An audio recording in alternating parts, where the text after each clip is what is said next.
Trump ఎప్పుడైతే ఈ tariffs ప్రకటించాడో అప్పటి నుంచి అందరికీ భయం పట్టుకుందనమాట.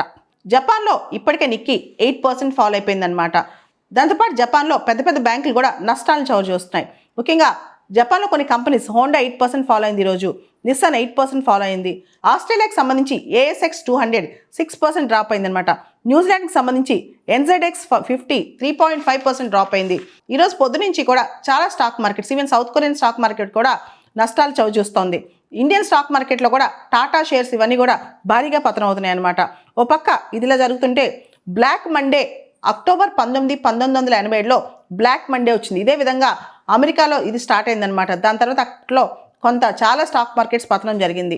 సో అక్టోబర్ 19, 1987 ఏదైతే బ్లాక్ మండే, అప్పుడు ఆ టైంలో DJIA Dow Jones Industrial Average అనేది 22.6%కి పడిపోయిందనమాట. దాంతో ఖచ్చితంగా ఇలాంటి బ్లాక్ మండే మళ్ళీ ఈరోజు వచ్చిందని చెప్పి చాలామంది టెన్షన్ పడుతున్నారు ఈరోజు స్టాక్ మార్కెట్స్లో.